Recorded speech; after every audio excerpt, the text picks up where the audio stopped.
ዛሬ ከሃዲ ኢትዮጵያውያን ኢትዮጵያን ወቅተዋታል። እኔ በዚህ በኩል ታያሉ ፋኖ በዚህ አካባቢ ጋሸና አካባቢ ታያሉ ወዘተ ስለዚህ መንግስት መውደቂያው ደርሷል።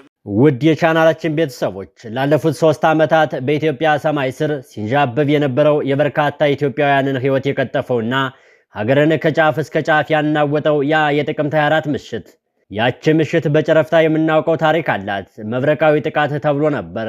የታቀደ ኦፕሬሽን ተብሏል። የሰሜን ዕዝን የመደምሰስ ሴራ ተባለ። ነገር ግን ታሪኩን የጻፉት ሰዎች የጦርነቱ መሐንዲሶች ነን ብለው ሲመሩ የነበሩት ሰዎች ዛሬ ላይ ቆመው ወደ ኋላ ሲመለከቱት የሚነግሩን እውነት ከምናውቀው ጋር በእጅጉ የሚጣረሱን አግኝተነዋል። የትግራይ ጊዜያዊ አስተዳደር ፕሬዝዳንት የነበረው በአስቂኝና አወዛጋቢ ንግግሮች የምናውቀው አቶ ጌታቸው ረዳ በቅርቡ ኤንቢሲ ቲቪ ላይ በቀጥታ በሰጡት አነጋጋሪ በሆነው ቃለ መጠይቅ ላይ ያንን ጨለማ ምሽት የጀብዱ ታሪክ አድርገው አላቀረቡትም። በተቃራኒው የክህደትና የስሌት ስህተት ውጤት ነው ሲሉም ተችተውታል። ወደ ድንጋይ ዘመን ተመልሰን ነበር ይላሉ አቶ ጌታቸው ረዳ። አንድ ሀገርን ለ30 ዓመት የመራ የፌዴራል መንግስትን የተፈታተነ ኃይል ጦርነቱ በተጀመረ በአንድ ወር ጊዜ ውስጥ ለመገናኛ የሚሆን ሬዲዮ ጠፍቶ መልእክትን በወረቀት እየጻፈ በመልእክተኛ የሚላላክበት ደረጃ ላይ ወድቆ ነበር ቢባል ማን ያምናል? የድንጋይ ዘመን ሲል አቶ ጌታቸው ረዳ ተደመጠ። ዛሬ ከጥቅምት 24ቱ የክህደት ወይም የህልውና ጥቃት ጀምሮ እስከ ፕሪቶሪያው የሰላም ስምምነት ድረስ ያለውን የህወሓት ውስጣዊ ሚስጥር፣ የአመራሩን መበስበስና የተከፈለውን መራራ ዋጋ ከአቶ ጌታቸው አንደበት እየጠቀስን እየተነተን ከጀርባ ያለውን የፖለቲካ ቁማር አብራችሁን ስትቆዩ የምናስደምጣችሁ ይሆናል። ጉዳዩ ከባድ ነው፣ ሚስጥሩም ጥልቅ ነው። ጥቅምት 24 የታቀደ ወይስ የድንጋጤ እርምጃ? ጥቅምት 24 የኢትዮጵያ ፊቷን ወደ ጦርነት ያዞረችበት የአውዳሚ ምሽት አቶ ጌታቸው ረዳ በንግግራቸው ላይ አንድ ትልቅ ቦምብ አፈንድተዋል። ብዙዎችን ህወሓት ይህንን ጦርነት ሲጀምር አዲስ አበባን ለመያዝ መንግስትን ለመገልበጥና የቀድሞ ግርማ ሞገሱን ለመመለስ የረቀቀ ማስተር ፕላን የነበረው ብለን እናስብ ነበር። እውነታው ግን አቶ ጌታቸው ረዳ እንደሚሉት ከሆነ በፍጹም ሌላ ነው። እርምጃው ሬክለስ ወይም ግዴለሽነት የተሞላበት ነበር ይላሉ። ቃሉን ልብ በሉት። አንድ የፖለቲካ ድርጅት ህዝብን የሚያክል መርከብ እየመራ ወደማያውቀው ባህር ሲገባ ግዴለሽ ነበር ተብሎ ሲገለጽ ምን ማለት ነው? ጥቅምት 24 የሰሜን ዕዝ ላይ የተወሰደው እርምጃ ለማጥቃት ታስቦ የተደረገ ሳይሆን ከፌዴራል መንግስትና ከኤርትራ ሊሰነዘርብን ነው ብለው የሰጉትን ጥቃት ለመከላከል እቀድማለሁ በሚል ስሌት የተደረገ የህልውና ሙከራ ነበር ይላሉ አቶ ጌታቸው። ነገርየው እዚህ ጋር ነው። እንዲህ አይነት እርምጃ ሲወሰድ ጠቅላይ ሚኒስትር አብይ አህመድና ፕሬዝዳንት ኢሳያስ ምን አይነት ምላሽ ሊሰጡ እንደሚችሉ አልተገመተም ነበር። ስለዚህ ስሌታችንም ተሳስቷል ሲሉ ነው አቶ ጌታቸው ረዳ የተደመጡት። ይህ ማለት ምን ማለት ነው? ህወሓት የሰሜን ዕዝን ወቅቶ መሳሪያውን ወርሶ እንደሞኝ ትንሽ ተኩሶ ከዚያም ወደ ጠረጴዛ ተመልሶ ተቻችሎ የመኖር ድርድር እናደርጋለን የሚል እምነት ነበረው።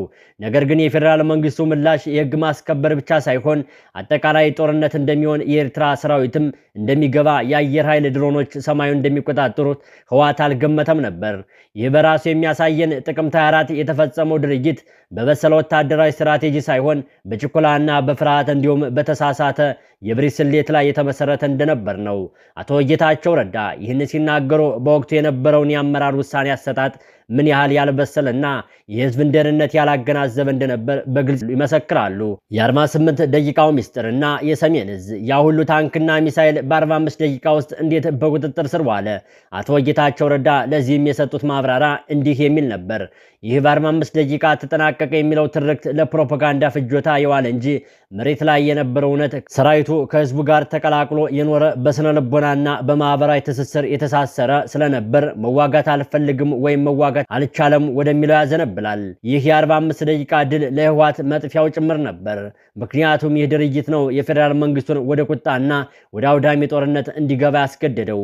አቶ ጌታቸው ረዳ እንደገለጹት እነ ጀነራል አበባው ታደሰና የመከላከያ አመራሮች ጦርነቱን ሲመሩ የነበረው ወታደራዊ ሳይንስን ብቻ ተከትለው ሳይሆን በቀል ወይም ቁጭት በተሞላበት ስሜት ነበር። የሰሜን ዕዝ መመታት የኢትዮጵያን ሰራዊት ስለንቦና ነካውና የመጣው ኃይል ህወሓት በሽምቅ ውጊያ ሊቋቋመው ከሚችለው በላይ ሆነ። አቶ ጌታቸው ረዳ እዚህ ጋር አንድ አስገራሚ ቃል ተጠቅመዋል። በኢቲ የህወሓት አመራሮች የነበራቸውን የድሮን ክብርና ዝና በመተማመን አዲሱን የኢትዮጵያና የቀጠናውን ጂኦፖለቲካል እውነታ ለመቀበል ፈቃደኛ አልነበሩም። ይህ እብሪት ነው ጥቅምት 24 የወለደው። ይህ እብሪት ነው በሚሊዮን የሚቆጠሩትን የትግራይ ህዝብ ወደማያልቅ ጦርነት የከተተው። ወደ ድንጋይ ዘመን መመለስና የሎጂስቲክስ ውድቀትም ለዚሁ ማሳያ ነው። ጦርነቱ ተጀመረ። የፌዴራልና የኤርትራ ጦር ገፋ። ህወሓት መቀሌን ለቆ ወጣ። ከዚያ 8 ተፈጠረ። አቶ ጌታቸው በግልጽ ቋንቋ እንዲህ ይላሉ፣ ወደ ድንጋይ ዘመን ተመለስን። አስቡት፣ ትላንት በስልጣን ላይ የነበረ የሀገሪቱን የስለላና የደህንነት መዋቅር የዘረጋ ዘመናዊ መሳሪያ የታጠቀ ድርጅት በረሃ ሲወርድ አመራሮች እርስ በርስ ለመገናኘት የሚችሉበት ሬዲዮ አጥተው ለራዲዮ የሚሆን ባትሪ ጠፍቶ መልእክትን በወረቀት ጽፈው በሰው የሚላላኩበት ደረጃ ላይ ተደረሰ። ይህ የሚያመላክተው ህወሓት ለዚህ ጦርነት ዝግጁ አልነበረም ማለት ነው። አቶ ጌታቸው ረዳ እንደሚሉት አመራሩ በስነ ልቦና እንጂ በተግባር ለረጅም ጊዜ ጦርነት አልተዘጋጀም ነበር። ይህ የድንጋይ ዘመን ንግግር ስለ ቴክኖሎጂ ማጣት ብቻ አይደለም። በ21ኛው መቶ ክፍለ ዘመን ዓለም በድሮንና በሰማይ ላይ ቴክኖሎጂ እየተዋጋ አንተ በወረቀት መልእክትን እየተላላክ አሸንፋለሁ ብሎ ማሰብ። ይህ ከአቶ ጌታቸው አንደበት ስትሰማው የድርጅቱን የውስጥ መፈረካከስና የአቅም ማነስ በግልጽ የሚያመላክት ነው። በዚህ ሁኔታ ውስጥ ሆነው ነው ህዝባቸውን ተነስ ታገል ሲሉት የከረሙት። አመራሩ ራሱን ማዳን ባቃተበት በዚያ ወቅት ግንኙነቱ በተቋረጠበትና ሰንሰለቱ በተበጣጠሰበት ሁኔታ ውስጥ የትግራይ ወጣት ወደ እሳት ተማገደ። ይህንን ታሪክ ዛሬ ላይ ሆነን ስንሰማው በህዝቡ ላይ የተፈጸመውን ነገር ምን ያክል አሳዛኝ እንደሆነ መረዳት አይከብድም። ሌላው ውስጣዊ ክፍፍልና የጋራ ደካማነትን የሚያመላክትም ነው። አቶ ጌታቸው ረዳ በንግግራቸው ውስጥ ሌላው ያነሱት ወሳኙ ነጥብ የህወሓት አመራር የጋራ ደካማነት የተጠናወታቸው መሆኑን ነው። አመራሩ ችግር ፈች ሳይሆን ችግር ፈጣሪ ነበር ይላሉ።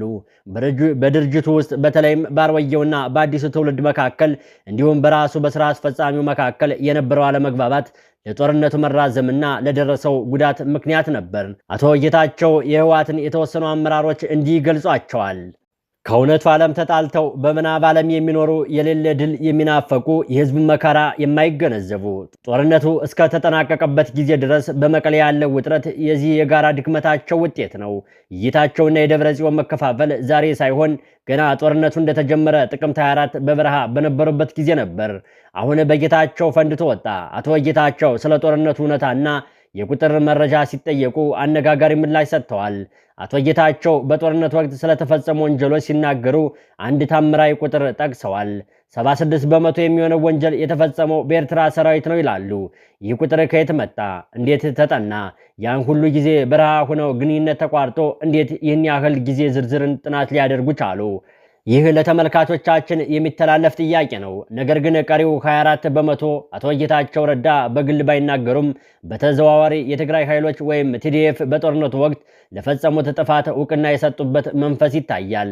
በአፋርና በአማራ ክልል በተደረጉ ወረራዎች ወቅት ለደረሰው ጉዳት ህወሓት ሙሉ በሙሉ እጁ ንጹህ ነው ብለው መከራከር እንደማይችሉም አምነዋል።